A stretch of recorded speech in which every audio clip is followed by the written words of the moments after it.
എങ്ങനെ നടന്നതാ ഇപ്പം എനിക്ക് ആവശ്യമില്ല.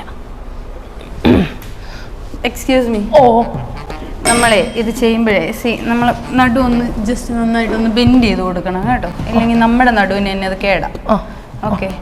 എക്സ്ക്യൂസ് മീ, ഞാനിവിടെ 1 വർഷമായിട്ട് നിൽക്കുന്നു കേട്ടോ. എനിക്കിതെല്ലാം അറിയാം. ഇന്നലെ വന്ന് കൊച്ചെന്നെ പഠിപ്പിക്കണമെന്നില്ല, മനസ്സിലായോ? നമ്മൾ ഭാരം എടുക്കുമ്പോൾ എന്തായാലും നടു കുനിയും. അപ്പം നമ്മുടെ ഫാഷന് ഇങ്ങനെ തള്ളിപ്പിടിച്ച് കുനിയണമെന്നൊന്നുമില്ല. ഇവിടെ ആൾക്കാരൊക്കെ ഉള്ളതാ, അവരത് നോക്കിക്കൊണ്ടിരിക്കും. ഇവിടെ തൈക്കളവന്മാരുള്ളതാ, അവർ ഇത് കണ്ണ് പറിക്കത്തില്ല, മനസ്സിലായോ? ഞാൻ ചിലപ്പം ഇങ്ങനെ നിൽക്കും, ഒറ്റക്കാലിൽ നിൽക്കും, ഒരു കൈ കൊണ്ട് പൊക്കും, ചിലപ്പോൾ ഇട്ട് അമ്മാനെ പാടും. കൊച്ചു തിരക്കേണ്ട കാര്യമൊന്നുമില്ല കേട്ടല്ലോ. ഭരിക്കാൻ വന്നേക്കുന്ന പറയുന്നുണ്ടെന്ന് തോന്നരുത്. പറയുമ്പോൾ ചിലപ്പോൾ ഞാൻ തള്ളവൈബാന്നൊക്കെ വിചാരിക്കും. അങ്ങനെയൊന്നും അല്ല. ഈ അരയ്ക്ക് ചുറ്റും എന്തെങ്കിലും തുണി കെട്ടിക്കൊണ്ട് നടക്കുന്നത് കൊച്ചിൻ്റെ ആരോഗ്യത്തിന് നല്ലതായിരിക്കും. ഇവരൊന്നും കണ്ണ് പറിക്കത്തില്ല. കാണുമ്പോൾ സ്റ്റൈലൊക്കെയാ, പക്ഷേ ഇച്ചിരി ഷേപ്പൊക്കെ ഉള്ളതുകൊണ്ട് കാണിക്കണമെന്നും തോന്നും. ഒന്നുമല്ല, ഇവന്മാരെല്ലാവരും അങ്ങോട്ടേ നോക്കത്തുള്ളൂ കേട്ടോ. പോയാട്ടെ. കണ്ടോടാ, പോടാ പോ.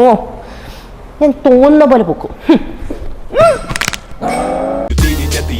വെട്ടിത്തെറിച്ചു പതിച്ചു തലയിൽ പൂവിരിഞ്ഞു 10,000 പൾവെരിഞ്ഞു കത്തിച്ചു പൊടി തട്ടി